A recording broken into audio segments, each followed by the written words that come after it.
नमस्कार दोस्तों, स्वागत है आप सभी का एक बार फिर से अंकुर अपडेट्स यूट्यूब चैनल में। आप लोग देख रहे हो इस समय वैकेंसी पे वैकेंसी वैकेंसी पे वैकेंसी गवर्नमेंट निकाली जा रही है। सबके सपने धीरे धीरे पूरे हो रहे हैं। जब भी हम नौकरी की तैयारी करते हैं तो ये ज़रूर इम्पोर्टेंट हो जाता है कि हम जिस वैकेंसी की तैयारी कर रहे हैं उसका जॉब प्रोफाइल क्या है। यानी कि जब हमें वो नौकरी मिल जाएगी तो हमें उस दौरान क्या काम करना पड़ेगा, क्योंकि अगर आपको उसके बारे में नहीं पता रहेगा तो वो जॉब आपके लिए बहुत हेक्टिक हो जाएगी। यानी कि बहुत दिक्कत होगी उस जॉब में खुद को ढालने के लिए। तो इस वीडियो में मैं बात करने वाला हूँ यूपी जेल वार्डर के जॉब प्रोफाइल के बारे में कि इस नौकरी में आप जब सेलेक्ट हो जाएंगे तो आपको क्या काम करना पड़ेगा। तो अगर आपको यूपी जेल वार्डर के जॉब प्रोफाइल के बारे में जानकारी चाहिए और अगर आप इस वैकेंसी का फॉर्म भरने वाले हो तो ये वीडियो आपके लिए बहुत ही इंपॉर्टेंट हो जाएगी। यूपी जेल वार्डर के जॉब प्रोफाइल के बारे में बताने से पहले मैं आपको लेके चलता हूँ फ्लैशबैक में कि इसके पहले जब वैकेंसी आई थी तो उसमें कितने पद थे। बात है 2016 की, वैकेंसी आई थी फायरमैन की, उसमें पद थे 2000। उस समय फायरमैन की भर्ती मेरिट बेस पे होने वाली थी, लेकिन उस समय राज्य में सरकार बदल गई। फिर दूसरी सरकार जब आई तो 2000 फायरमैन की भर्ती के साथ साथ 3600 कुछ पद जेल वार्डर के, जिसमें 616 या 14 करके पद थे महिला के और 3000 के आसपास पद थे पुरुष के, और 108 या 10 पद थे घुड़सवार के। और ये भर्ती अलग अलग निकाली गई थी। जेल वार्डर की वैकेंसी अलग थी, फायरमैन और घुड़सवार की एक साथ थी। अलग अलग फॉर्म भरे गए थे और दोनों को ये कह दिया गया था कि इसका पेपर कराया जाएगा। बाद में ये हुआ कि इनके पेपर को एक साथ करा दिया गया और उसमें डाल दिया गया कि आप प्रेफरेंस दे दीजिए कि आपका नंबर इतना होने पे आप जेल वार्डर में जाना चाहते हैं या फिर घुड़सवार में या फिर फायरमैन में। 2018 में वैकेंसी आने के बाद ठंडे बस्ते में चली गई। उसके बाद 2021 में इसका पेपर हुआ। मैं आपके सामने बैठा हूँ, मेरा सिलेक्शन जेल वार्डर में हुआ जिसमें 3000 पद थे। 2021 के सितंबर में हम लोग को ज्वाइनिंग मिल गई थी। ठीक उसके बाद ये हो रहा था कि जेल वार्डर में वैकेंसी आने वाली है।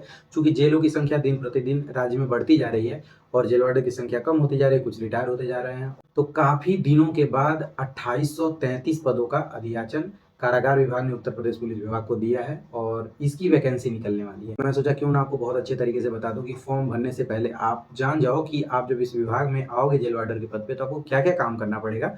और जब आपको एक बार जॉब प्रोफाइल पता चल जाएगी तो आपको फॉर्म भरने में भी मजा आएगा। तो इस वीडियो में आपको बताऊंगा कि सैलरी कितनी मिलेगी, आपको कहाँ कहाँ ड्यूटी करनी पड़ेगी, कितनी छुट्टी मिलती है, इस तरीके की मेडिकल की सुविधाएं मिलती हैं, बाकी और भी क्या क्या चीजें इसमें हैं जो आपके लिए फायदेमंद है, जो आपके लिए नुकसान है। तो मैं लेके चलता हूँ आपको स्क्रीन पे। तो जेल वार्डर की वैकेंसी की अगर आपको तैयारी करनी है तो आपको ये जानना बहुत ही ज़रूरी है कि इसमें क्या क्या चीज़ें कैसे कैसे होती हैं। तो इसमें हम पहले जानेंगे वेतन के बारे में कि वेतन कितना मिलता है, यानी कि सैलरी कितनी मिलती है। जो आपका ड्यूटी है वो किस किस जगह पे लगती है, जो ड्यूटी आवर है यानी कि कितने घंटे की ड्यूटी होती है, आपको ड्यूटी के दौरान कितने दिन की छुट्टी मिलती है, ट्रेनिंग कितने महीनों की होती है, ये भी जानेंगे। ये भी देखेंगे कि जो आवास है वो हमें मिलती है कि नहीं मिलती है, मेडिकल की सुविधा में क्या क्या चीज़ें मिलती हैं, पोस्टिंग कहाँ कहाँ हो सकती है और ट्रेनिंग के दौरान हमें कितना वेतन मिलता है। तो पहले देख लेते हैं वेतन कितना मिलता है। तो जो जेल वार्डर का ग्रेड पे है वो 2000 है और बेसिक पे 21,700 है। ठीक है। इसमें महंगाई भत्ता इस समय चल रहा है 53% और इस बार महंगाई भत्ता 2% लगेगा। एक बार जनवरी में लगता है और एक बार जुलाई में लगता है। इस बार पता नहीं किस फॉर्मूले से निकाला गया है, तो 2% लग रहा है। ठीक है, यानी कि 55% अभी मान के चलते हैं। इस साल आपका जो फॉर्म है वो कंप्लीट ही नहीं हो पाएगा, तो 55% ये समझ लो जून तक का है। मान लो फिर अगर जून के बाद जो 3% लगता है 58% हो जाता है।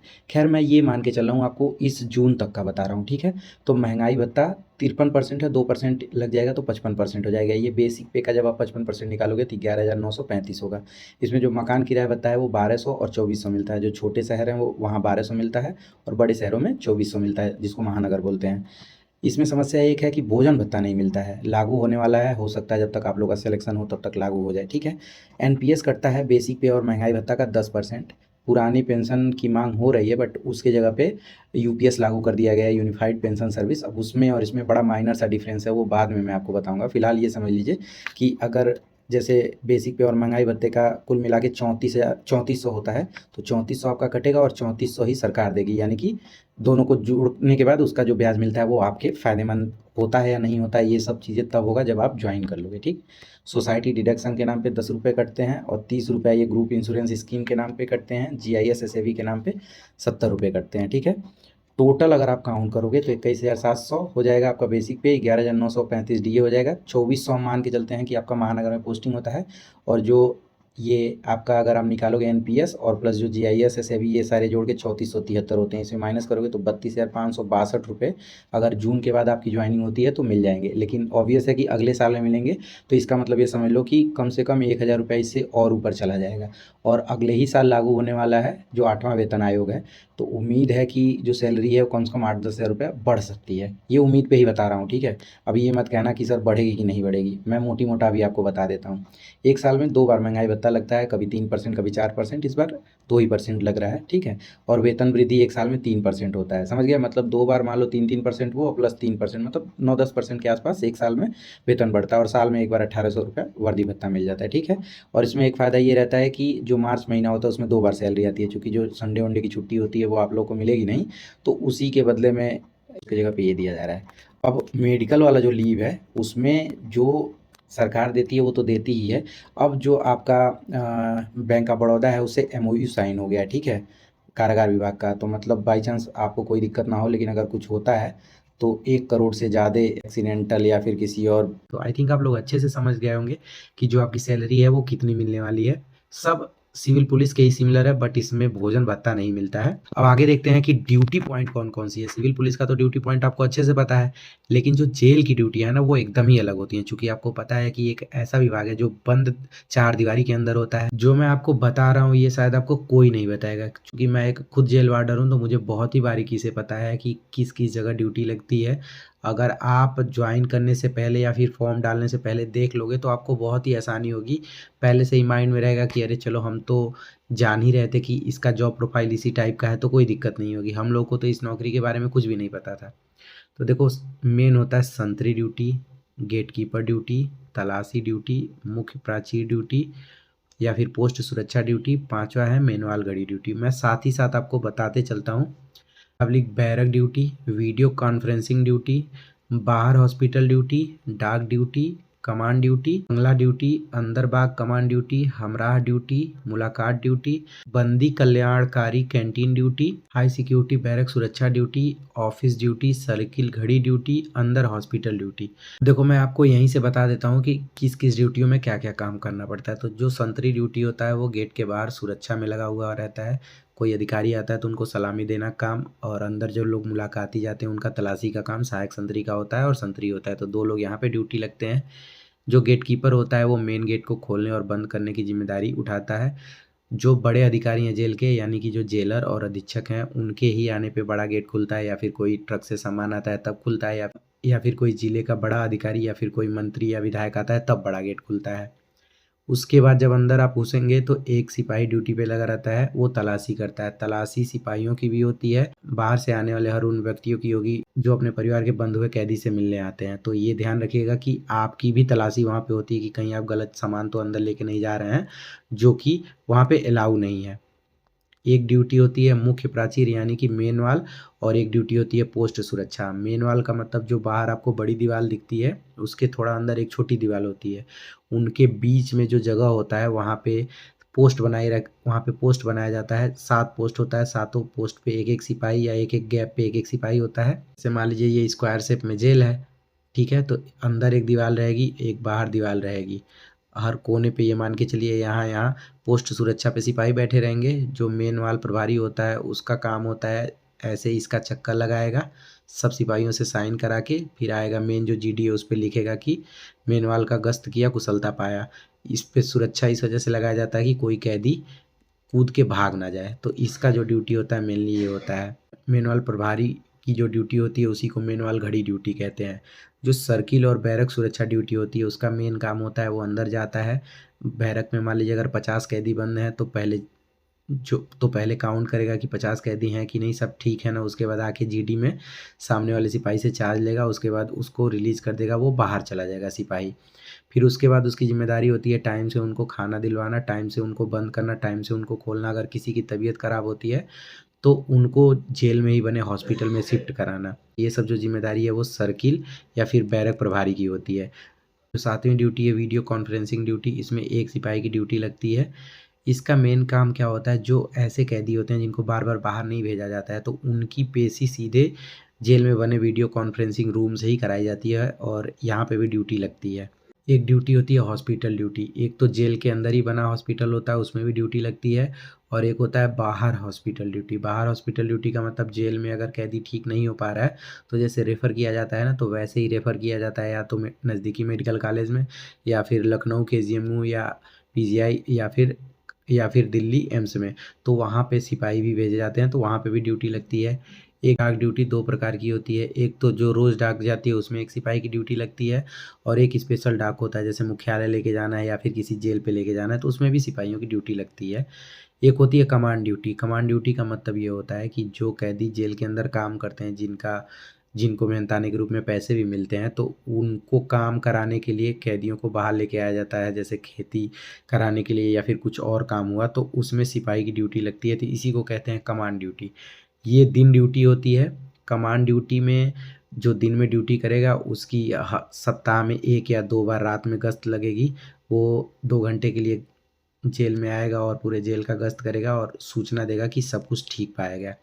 एक होता है बंगला सुरक्षा ड्यूटी। बंगला मतलब जेलर आवास, अधीक्षक आवास या फिर डीआईजी आवास के बंगले पे सुरक्षा में ड्यूटी लगती है, तो यहाँ पे भी सिपाहियों की ड्यूटी लगाई जाती है। एक होती है अंदर बाग कमांड ड्यूटी। अंदर बाग मतलब जो जेल के अंदर खेती होती है उसमें कैदियों से खेती कराई जाती है, उसको मेहनताना के रूप में पैसे भी मिलते हैं, तो वहाँ पे भी सिपाही लगाया जाता है कि वो भाग ना जाएं और अच्छे से ड्यूटी करें। एक होती है हमराह ड्यूटी। हमराह का मतलब जेलर या फिर अधीक्षक साहब के साथ जो व्यक्ति उनके सुरक्षा में चलता है उसी को हमराह ड्यूटी कहते हैं, तो वहाँ पे भी ड्यूटी लगती है। एक होता है मुलाकात ड्यूटी। मुलाकात ड्यूटी का मतलब ये होता है जो कैदी जेल के अंदर बंद होते हैं उनको सप्ताह में 1 या 2 बार उनके परिजनों से मिलने की अनुमति होती है, तो वो आते हैं बाहर, वहाँ पे पर्ची कटाते हैं। गवर्नमेंट का ये रूल है कि वहाँ पे पर्ची कटा के फिर मुलाकात उनसे कर सकते हैं, तो वहाँ पे भी एक सिपाही की ड्यूटी लगती है। एक होता है बंदी कल्याणकारी कैंटीन ड्यूटी। जेल के अंदर एक कैंटीन भी होता है जहाँ पे एक सिपाही की ड्यूटी लगती है, या फिर अगर कभी कभी सिपाही की ड्यूटी नहीं भी लगती है, वहाँ पे ऑलरेडी किसी की पोस्टिंग रहती है, जो जेल में ज़रूरी सामान होता है जो जेल मैनुअल में दिए हुए हैं, जैसे कैदियों को ब्रश, टूथपेस्ट, चप्पल या फिर ये सब सामान इस कैंटीन में मिल जाया करती है। एक होता है हाई सिक्योरिटी बैरक सुरक्षा ड्यूटी। हाई सिक्योरिटी में जो बाहरी कैदी जो कुख्यात होते हैं या फिर जो स्पेशल कैदी होते हैं उनको रखा जाता है, यहाँ की सुरक्षा ज़्यादा होती है। जो यहाँ कैमरा लगा होता है वो सीधे मुख्यालय से अटैच रहता है, तो यहाँ पे भी ड्यूटी लगती है। एक होती है ऑफिस ड्यूटी। जैसे आपको अगर टाइपिंग आता है या फिर कुछ स्पेशल स्किल है तो ऑफिस में भी सिपाहियों की ड्यूटी लगती है, तो वहाँ पे भी लग सकती है। एक होता है सर्किल घड़ी ड्यूटी। सर्किल घड़ी ड्यूटी का मतलब ये होता है इसमें हेड की ड्यूटी लगती है, जैसे दरोगा बोलते हैं ना वैसे जेल में हेड वार्डर बोलते हैं। तो रात में ड्यूटी लगती है, हर घंटा जाते हैं, ये गश्त करके आते हैं, उसके बाद जीडी में सूचना लिखते हैं कि सब कुछ ठीक पाया गया, सब कैदी जेल के अंदर बंद है। अंदर हॉस्पिटल ड्यूटी मैंने आपको बता ही दिया है कि इसमें क्या क्या काम करना पड़ता है। अंदर हॉस्पिटल होता है, वहाँ पे एक डॉक्टर की पोस्टिंग होती है, जिसको भी दिक्कत होती है वो आके अंदर हॉस्पिटल में डॉक्टर को दिखाता है, और 4 घंटे आपको उस दौरान ड्यूटी देनी पड़ती है। तो इस ड्यूटी में क्या क्या काम करना पड़ता है ये तो आप अच्छे से समझ गए होंगे। अगर आपको नहीं समझ में आएगा तो एक बार वीडियो को पीछे जाके फिर से देख लीजिएगा। तो ये चीज़ मैं जो यहाँ पे लिखा हूँ वो मैं आपको डायरेक्ट जहाँ पे ड्यूटी लिखी थी सीधे वहीं समझा दिया हूँ। सबसे इम्पॉर्टेंट चीज़ आपको ये जान लेनी है कि सिविल पुलिस की तरीके से आप यहाँ फ्री नहीं रह सकते, यानी कि जेल के अंदर ड्यूटी लगने पर आपके पास मोबाइल नहीं रहेगा। आपकी तलाशी इसीलिए की जाती है कि जेल के अंदर आप मोबाइल या फिर कोई अन्य पदार्थ न ले जा सकें, ठीक है। तो जब आप ड्यूटी जाओगे तो आपकी तलाशी होगी और मोबाइल आपको अंदर नहीं ले जाना है, तो 4 घंटे आपको ड्यूटी बिना मोबाइल के ही देना पड़ेगा, ठीक है। अभी अब आ जाता है आपके दिमाग में कि ड्यूटी कितने घंटे करनी पड़ती हैं। जैसे सिविल में भाई 12-12 घंटे, 24-24 घंटे ड्यूटी होती है, तो जेल में थोड़ा सा इस ड्यूटी के दौरान आपको ज़रूर हल्का सा राहत मिल जाता है। 2 शिफ्टों में कुल मिलाकर 8 घंटे की ड्यूटी होती है, ठीक है। समझने की कोशिश करिएगा। 2 शिफ्ट में 4-4 घंटे जाना रहता है। जैसे 4 घंटे ड्यूटी करने, जैसे 4 घंटे आप ड्यूटी गए तो 4 घंटे ड्यूटी करने के बाद आपका रिलीवर आएगा, आपकी बदली करेगा और आपसे चार्ज ले लेगा, ठीक है। उसके बाद आप बाहर आ जाओगे, ठीक।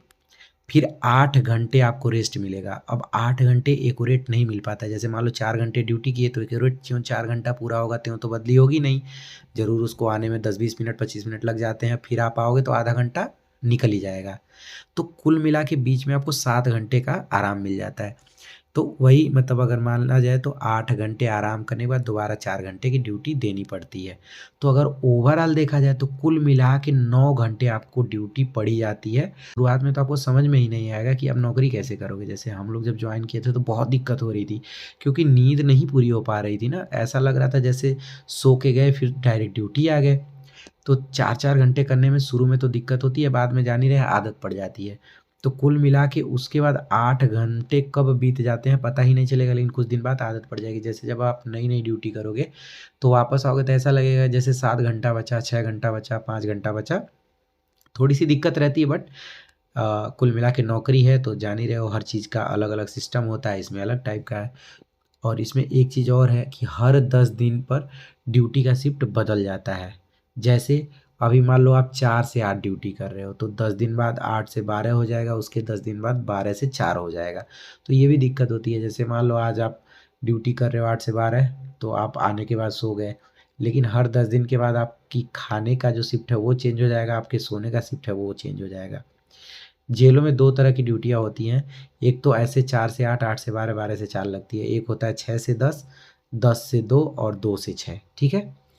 तो 2 टाइप की ड्यूटी होती है। जैसे हेड वार्डर की मान लीजिए अगर 6 से 10, 10 से 2, 2 से 6 है, तो जो जेल वार्डर है उनका 4 से 8, 8 से 12, 12 से 4 रहता है। इस टाइप का रहता है, ठीक है? जिस दिन ड्यूटी का शिफ्ट बदलता है, मतलब 10वें दिन मतलब 11वें दिन जब ड्यूटी का शिफ्ट बदलता है, तो 2 सिपाहियों को 2 घंटा ज़्यादा करना पड़ता है, तभी तो शिफ्ट बदलेगी। तो जैसे मान लो कि जिसकी ड्यूटी 4 से 8 है, ठीक? तो वो ड्यूटी करेगा, जैसे मान लो 3 लोग ड्यूटी कर रहे हैं, 4 से 8, 8 से 12, 12 से 4, ठीक है? तो एक को शिफ्ट जब बदलवाएँगे तभी अगले का शिफ्ट बदल पाएगा। तो एक को सीधे-सीधे उस दिन 8 घंटा की जगह पे 12 घंटे का रेस्ट मिल जाता है। 2 लोगों को 2-2 घंटा एक्स्ट्रा करना पड़ता है, ठीक है? तो 2 घंटा एक्स्ट्रा करेंगे तो ऑटोमेटिक जो तीसरा वाला है उसको 4 घंटे का रेस्ट मिल जाएगा, और उस दिन ड्यूटी का जो शिफ्ट है वो सबका बदल जाएगा। अब आप लोगों के माइंड में आ रहा होगा कि ये सब तो ठीक है, छुट्टी कितनी मिलती है? तो देखो, सिविल में 30 सीएल मिलता है, इसमें 29 सीएल मिलता है। लेकिन इसमें एक प्रॉब्लम ये है कि जनवरी से जून तक 15 सीएल रहेंगे और जुलाई से दिसंबर तक 14 सीएल रहेंगे। मतलब अगर आप जून तक ये 15 सीएल नहीं काटे तो आपका जो सीएल है वो ख़त्म हो जाएगा। जबकि सिविल में ये सिस्टम नहीं है। सिविल में ये है कि 30 छुट्टियों को 12 महीने में आपको काटना है, ठीक है? तो इसमें ये सिस्टम रहता है। और बाकी सिविल की ही तरह इसमें भी ईएल मिलता है। ईएल मतलब होता है अर्न लीव, और सीएल मतलब होता है कैजुअल लीव। जैसे जो सीएल होते हैं उसको कोई आपका छोटा मोटा काम है उसके लिए ले सकते हैं। ईएल हर 1 महीने में 2.5 ईएल आपका ऐड होता चला जाता है, ठीक है? और ये छुट्टी तभी मिलेगी जब आपका कोई बड़ा काम है, जैसे शादी ब्याह है, घर द्वार बनाना है, इस टाइप का जो काम होता है तब मिलता है, ठीक है? और एक होता है मेडिकल लीव। जैसे आप घर गए छुट्टी लेके, आपकी तबीयत ख़राब हो गई, तो पूरे नौकरी पीरियड में 2 साल का मेडिकल लीव मिलता है। आप घर जाओगे, सूचना दे दोगे डॉक्टर को दिखा के, तो वो मेडिकल लीव में कट जाता है। अब आपके माइंड में आ रहा होगा कि ट्रेनिंग कैसी होती है इसकी? तो इसकी ट्रेनिंग जो है वो एकदम अलग टाइप की होती है। सिविल पुलिस की तरह इसमें आपको पहले ट्रेनिंग पर नहीं भेजा जाता है। मतलब समझ रहे हो ना? जब आपका जॉइनिंग लेटर आ जाता है तब आपको यह बताया जाता है कि आपकी पोस्टिंग किस जेल पर हुई है। अपना सामान सीधे उस जेल पर जाकर जॉइनिंग करनी पड़ती है। मतलब ये समझो कि जब आपका एडमिट कार्ड आ जाएगा तो उस पे ये लिखा रहता है कि आपकी पोस्टिंग इस जेल पे हुई है, सीधे सामान लेके आइए, सीधे आपकी जॉइनिंग हो जाती है, ठीक? जॉइनिंग करने के बाद वहीं 15 से 1 महीने तक आपको पीटी और परेड कराते हैं, सिखा देते हैं ताकि आपको सलामी करने आ जाए। इसके बाद आप अपना ड्यूटी भी कर रहे हैं, हर चीज़ कर रहे हैं। इसके कुछ ही दिन बाद सभी जेल से 1-1 या 2-2 लड़के, जो लखनऊ में मुख्यालय है कारागार प्रशासन यानी कि संपूर्णानंद कारागार प्रशिक्षण संस्थान में, पहली बार 45 दिन की ड्यूटी कराई जाती है। बेसिक बेसिक चीज़ें सिखा दी जाती हैं, ठीक है? 45 दिन के बाद 3.5 महीने की फिर ट्रेनिंग होती है, ठीक? मतलब 45 दिन सबकी हो जाएगी। जैसे मान लो अभी लगभग 2.5 साल लगे हैं सबकी ट्रेनिंग कराने पे। इसके पहले तो बहुत लेट हो जाता था, लेकिन इस बार 2.5 साल में सबका ट्रेनिंग हो गया है। 45 दिन के बाद 3.5 महीने की फिर ट्रेनिंग होती है। इसके पहले ट्रेनिंग के लिए बुलाया जाता था मुख्यालय पे, तो बहुत ज़्यादा टाइम लग जाता था। कुछ लोग तो रिटायर होने के बाद उनका नंबर आता था। लेकिन इस बार प्रत्येक जेलों पे ही 1.5 महीने की ट्रेनिंग के लिए शेड्यूल जारी कर दिया गया है, और वहीं पे ट्रेनिंग जेल पे ही हो जाती है। तो सिविल की तुलना में इसकी ट्रेनिंग बहुत आसान होती है। आप अच्छे से समझ गए होंगे कि किस तरीके का ट्रेनिंग यहाँ पे होता है। अब अगर आवास की बात करें तो जहाँ पुरानी जेल है वहाँ थोड़े सरकारी आवास की दिक्कत है, या फिर क्वार्टर हैं तो पुराने हैं, तो ऐसी जगह पर आप बाहर आवास लेकर रह सकते हैं, जिसका एचआरए आपको 1200 रुपये या फिर 2400 रुपये के हिसाब से मिलेगा। महानगर में 2400 रुपये मिलते हैं और जो छोटे शहर वहाँ पे 1200 रुपये मिलते हैं। बाहर बैरक भी बने होते हैं, बैरक में अगर आप बैरक में रहते हो तो बैरक में पैसे नहीं लगते हैं, ठीक है। पुरानी जेलें भी हैं जहाँ पर सरकारी आवास बने हैं, और नए जेलों पे तो सरकारी आवास हैं ही। जब आप ज्वाइन करोगे तो तुरंत एप्लीकेशन लिखने पे आपको क्वार्टर की चाबी मिल जाती है। तो जेल में यही एक फ़ायदा है कि आप फैमिली लेके आराम से रह सकते हो, उसकी कोई भी दिक्कत नहीं होगी, ठीक है। अगर मेडिकल सुविधा की बात करें तो नौकरी लगने पर आपके परिवार के सभी सदस्यों के नाम दीनदयाल उपाध्याय कैशलेस कार्ड बन जाएगा, और ये कार्ड आपको खुद ही अप्लाई करना है तभी बनेगा, ठीक है। ये कार्ड आप जाके सीधे गूगल क्रोम पे खोल के दीनदयाल उपाध्याय कैशलेस कार्ड के रूप में अप्लाई करके बनवा सकते हैं। इसमें हर साल आपको 5 लाख तक का इलाज मिलेगा। अब ये समझो सिस्टम, अगर मान लो आप हैं, आपके मम्मी पापा भाई बहन है, तो सबके नाम कार्ड जारी होगा, मतलब सभी लोगों को 5-5 लाख रुपए तक का दवा कराने के लिए छूट मिलता है। लेकिन इसमें एक प्रॉब्लम है कि ये कार्ड तभी आप लगा सकते हैं कि उस व्यक्ति को इस कार्ड का लाभ तभी हो सकता है जब वो हॉस्पिटल में भर्ती हो। एक सुविधा और है जो पहले लागू रहती थी, अगर किसी का दवा रेगुलर चल रहा है, मान लो किसी के मम्मी पापा या भाई बहन किसी का भी दवा चल रहा है, तो वो दवा कराएगा और मेडिकल रीइंबर्समेंट होता है, उसके माध्यम से सभी खर्च हुआ पैसा वापस आ जाता है। विभाग की तरफ से एक पैड मिल जाता है, उसको आप अच्छे से भर के लगा दोगे तो हर चीज़ें प्रॉपर तरीके से हो जाती हैं। अब जान लेते हैं कि पोस्टिंग कहाँ कहाँ हो सकती है। तो देखो, जेल विभाग में बॉर्डर स्कीम लागू है, ठीक है, जिसके कारण आपकी पोस्टिंग आपके होम डिस्ट्रिक्ट को लेकर तीसरे ज़िले में होती है। जैसे मान लो मेरी गोरखपुर में है तो गोरखपुर छोड़ दो, फिर संत कबीर नगर छोड़ दो, बस्ती में हो सकती है। और ऐसे ही आप चारों तरफ जोड़ लोगे तो ऐसे ही आपकी जो पोस्टिंग है वो हो सकती है, ठीक है। लेकिन इसमें एक चीज़ है कि अगर ज़रूरत पड़ी तो आपको कहीं भी किसी भी जेल पर स्पेशली भेजा जा सकता है। जैसे मान लो किसी जेल पे बवाल हुआ या फिर किसी जेल पे सिपाही की संख्या कम हुई, तो ऐसे वहाँ पे भेजा जा सकता है। रिटायर होने के 2 साल पहले आप अपने बगल वाले ज़िले में अपनी पोस्टिंग करा सकते हैं। मुझे पता है वीडियो थोड़ी ज़्यादा लंबी हो गई, लेकिन डिटेल में वीडियो बनाने के लिए थोड़ा-सा ज़्यादा समय लग गया, और मैं सोचा कि आपको जॉइनिंग आपकी हो उसके पहले सारी चीज़ों को बहुत अच्छे से समझा दिया जाए, क्योंकि जब हम लोग की जॉइनिंग हुई थी तो बहुत दिक्कत हुई थी, क्योंकि उस समय ना ही यूट्यूब पे जेल वार्डर से रिलेटेड कोई जानकारी थी, ना ही इंटरनेट पे थी। तो अचानक ये सारी चीज़ें बर्डन लगने लगी, काफ़ी ज़्यादा दिन लग गया था ड्यूटी में मैनेज करने के लिए। तो कोई भी दिक्कत तब ज़्यादा हो जाती है जब वो चीज़ हमारे साथ अचानक होती है। अब सोचो, आप लोग ये वीडियो देख लिए तो आपको बहुत अच्छे से पता रहेगा ना कि जेल वार्डर किस टाइप का जॉब होता है, किस टाइप से वहाँ करना होता है। तो आप मेंटली प्रिपेयर होके आओगे तो आपको दिक्कत का सामना नहीं करना पड़ेगा। तो भाई थोड़ा-सा ज़्यादा टाइम लग गया, लेकिन आप लोग इस वीडियो को देखिएगा, चूँकि फॉर्म आने वाला है अप्रैल के लास्ट में, तो ये वीडियो आपके लिए वाक़ई में बहुत हेल्पफुल होने वाली है। तो आप वीडियो को लाइक करिए, और आपके कोई भी दोस्त जो इस फॉर्म को भरने वाले हैं उन तक इस वीडियो को शेयर करिएगा। वीडियो पसंद आए तो लाइक करिएगा, चैनल को सब्सक्राइब करिएगा। मिलते हैं अगले वीडियो में किसी और जानकारी के साथ, तब तक के लिए अपना ध्यान रखिएगा। Bye bye. जय हिंद।